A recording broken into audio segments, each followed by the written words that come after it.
Number আছে Jitu Das 3 number আছে জিতু দাস ভৈৰৱত আৰু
বিশিষ্ট ব্যক্তিসকল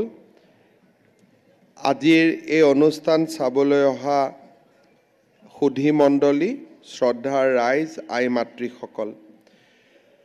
আজি আমি পহিলা মাঘৰ এই দিনটোত আহতগুৰিৰ ঐতিহাসিক মহযুঁজ চাবলৈ উপস্থিত হৈছোঁ এই পবিত্ৰ দিনটোত মই আহতগুৰিবাসীৰ লগতে অসমবাসীক ভোগালী বিহুৰ আকৌ এবাৰ আন্তৰিক ওলগ জনাইছোঁ ভোগালীৰ আনন্দই সমাজৰ পৰা অসূয়া অমংগল দূৰ কৰি সকলোৰে জীৱনলৈ সুখ আৰু সমৃদ্ধি কঢ়িয়াই আনক মই তাকে কামনা কৰিছোঁ বাপতি সাহোন মাঘ বিহুৰ লগত ৰজিতা খুৱাই অসমীয়া জাতিয়ে ৰাজ্যৰ বিভিন্ন অঞ্চলত বিভিন্ন ৰং ধেমালিৰ মাজেৰে কিছুমান ঐতিহাসিক পৰম্পৰা মানি চলি আহিছে অঞ্চলভেদে পৰম্পৰাসমূহৰ ঐতিহ্যও বেলেগ বেলেগ পৰম্পৰাগতভাৱে ভোগালী বিহুৰ উৎসাহ উদ্দীপনাৰ পুহ মাহৰ সংক্ৰান্তিৰ দিনা হয়গ্ৰীৱ মাধৱ মন্দিৰত বুলবুলি চৰাই যুঁজ আয়োজন কৰা হয় কালি হাজোত প্ৰায় ৮ বছৰ বিৰতিৰ পিছত আয়োজিত পৰম্পৰাগত বুলবুলি চৰাই যুঁজ প্ৰত্যক্ষ কৰাৰ মোৰ সৌভাগ্য হৈছিল আনহাতে মাঘৰ প্ৰথম দিনটোত ঐতিহাসিক আহতগুৰিৰ মহযুঁজ অনুষ্ঠিত হয়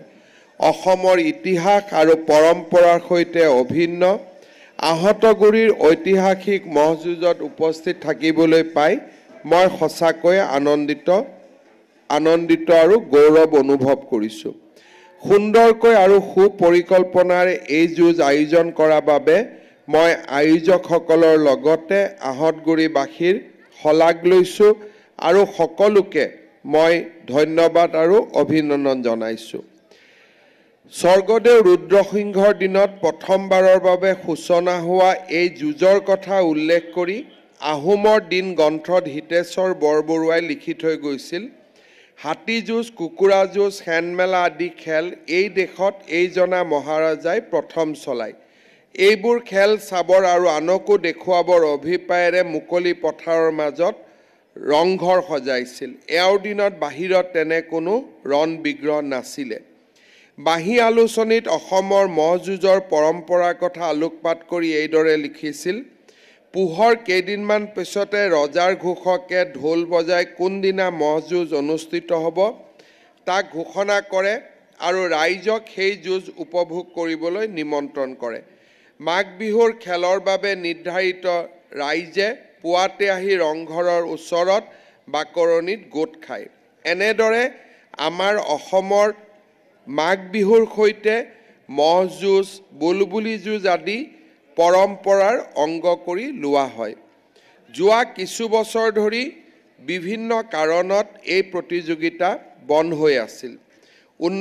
আজিৰ পৰা 200 বছৰ আগতে আহতগুৰিত মহ যুঁজ প্ৰতিযোগিতা আৰম্ভ হৈছিল 1972 চনৰ পৰা স্বৰ্গীয় গেৰেলা দাস সোঁৱৰণী মহ যুঁজ চিল প্ৰতিযোগিতা আনুষ্ঠানিকভাৱে পালন কৰি অহা হৈছে। দেশৰ উচ্চতম ন্যায়ালয়ে 2014 চনত দিয়া এটা ৰায়দানৰ বাবে আজি কেইটামান বছৰ আহঁতগুৰিৰ এই পৰম্পৰাগত মহ যুঁজৰ এক বিৰতি হৈছিল। আজি আমি পুনৰ এবাৰ এই ঐতিহ্যক পুনৰুদ্ধাৰ কৰি অত্যন্ত সুন্দৰ আৰু এটা সুন্দৰ মন আৰু আনন্দৰে আমি এই মহ যুঁজ প্ৰতিযোগিতা অনুষ্ঠিত কৰিম। মই ৰাইজক অনুৰোধ কৰিম, এই মহ যুঁজ প্ৰতিযোগিতা অনুষ্ঠিত কৰিবলৈ যাওঁতে ৰাজ্য চৰকাৰে আপোনালোকৰ বাবে নিৰ্ধাৰণ কৰি দিয়া SOP যাতে আমি পালন কৰোঁ আৰু লগতে এই যুঁজৰ পৰিণাম স্বৰূপে কোনো যাতে মহৰ ক্ষতি নহয়, শাৰীৰিকভাৱে তেওঁলোক যাতে অসুস্থ নহয়, তাৰ প্ৰতিও মই দৃষ্টি ৰাখিবলৈ আটাইকে অনুৰোধ জনাইছোঁ। পুনৰ এবাৰ অসমৰ পৰম্পৰাগত সম্পদসমূহক আমি পুনৰ এবাৰ ৰাইজৰ মাজলৈ লৈ যাবৰ বাবে কৰা প্ৰচেষ্টাক মই ধন্যবাদ জনাইছোঁ আৰু এনেধৰণে আমি অসমীয়া জাতিটোৰ বিজয় ধ্বজা বিশ্বৰ বুকুত উৰুৱাবলৈ সক্ষম হ'ম। পুনৰ এবাৰ আহঁতগুৰিৰ ঐতিহাসিক মহ যুঁজ আৰু ভোগালী উৎসৱ সমিতিৰ সৈতে জড়িত আটাইকে ধন্যবাদ আৰু অভিনন্দন জনাই মই মোৰ বক্তব্যৰ সামৰণি মাৰিছোঁ। ধন্যবাদ। জয় হিন্দ, বন্দে মাতৰম।